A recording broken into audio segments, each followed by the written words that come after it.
Voltei, trouxe um cafezinho também, servidos, e a aguinha aqui só para prevenir. Vamos lá? Bom, como eu disse, nós vamos falar sobre arrependimento, verdadeiro ou falso. Lemos em Atos 3,19, temos também outras referências bíblicas que você vai encontrar lá em Mateus 3,2, Mateus capítulo 3, versículo 2, que está escrito assim: arrependei-vos, porque está próximo o reino dos céus. Em Atos 2,38 também nos diz: arrependei-vos, e cada um de vós seja batizado em nome de Jesus Cristo para perdão dos pecados. E aí nós vamos entrar no assunto que às vezes a gente nos sabota, né? Às vezes a gente engana nós mesmos e cometemos os mesmos erros sempre. Eu tinha uma frase no antigo Orkut que dizia assim: o arrependimento é ineficaz quando as reincidências são consecutivas. Isso é uma frase secular, mas na Bíblia, na Palavra de Deus, nós vamos encontrar algumas passagens que vai dizer praticamente a mesma coisa. Como nós lemos agora em Atos 3,19, em Mateus 3,2, em Atos 2,38, tem também 2 Coríntios 7,10, que diz assim: porque a tristeza, segundo Deus, opera arrependimento para a salvação, da qual ninguém se arrepende de se arrepender, tá? Ninguém se arrepende de se arrepender. Mas a tristeza do mundo opera a morte. Quantos de nós nos arrependemos de algo errado que fizemos e nós nos prometemos nunca mais repetir o mesmo erro? Mas erramos novamente, pecamos novamente, caímos no mesmo erro.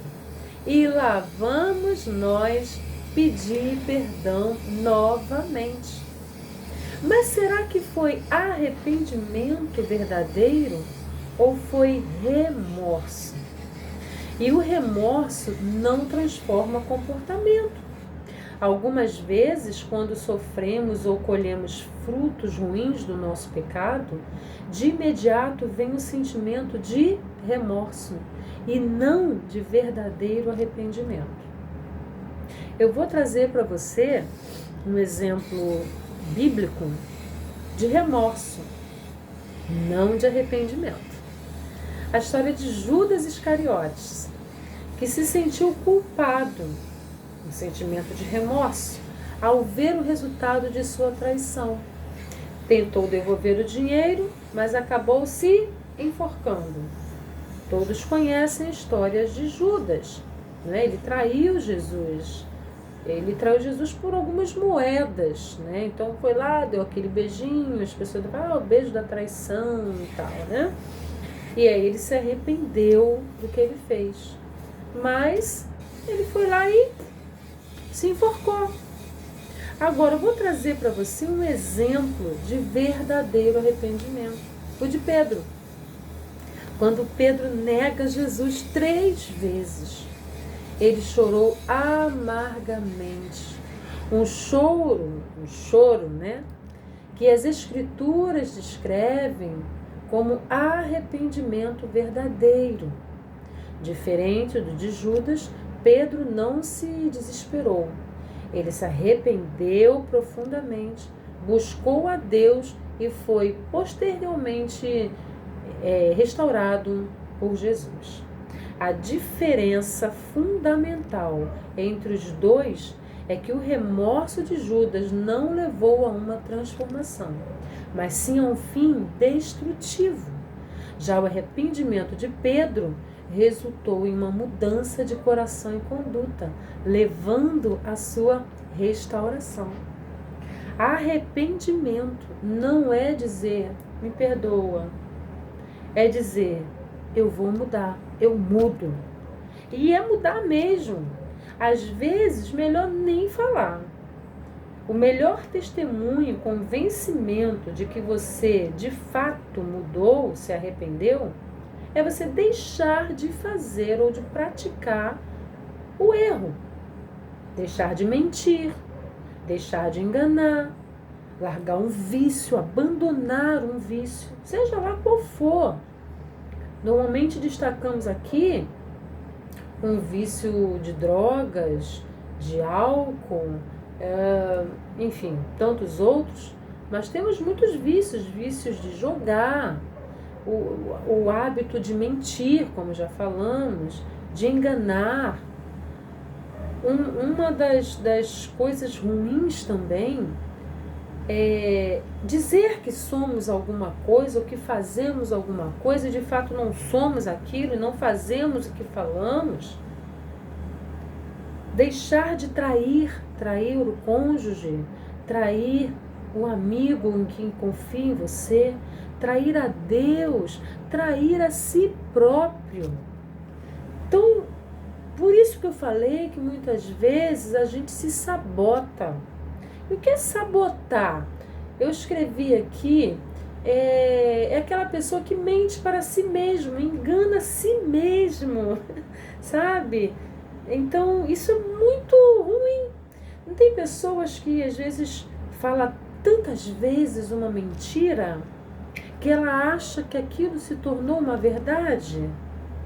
Mas, de fato, na verdade, aquilo nunca deixou de ser uma mentira. Então, é um engano. Então, sabe, o falso arrependimento é quando você quer o perdão, mas não quer deixar o pecado. Você não quer largar o pecado. É quando você quer a paz, mas continua abraçado ao que Deus condena. Então, você está na contramão. Sabe? Não dá. Nunca vai casar. Lá em Isaías 55, 7, Isaías, capítulo 55, versículo 7, diz assim: deixai o perverso seu caminho, e o homem maligno os seus pensamentos. Converta-se ao Senhor. É isso. Deixai, largar pensamentos, atitudes, condutas, sabe? Deixai. Aqui também eu escrevi o seguinte, é dizer, Senhor, me cura. Mas você continua alimentando a ferida. Fica tirando casquinha. Como?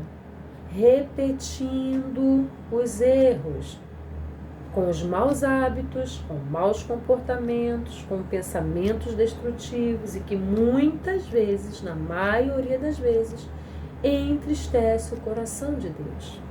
Estamos falando de repetidamente nos maus hábitos e comportamentos. Por isso, de fato, nos leva à destruição. Só um momento, uma pausa para uma água.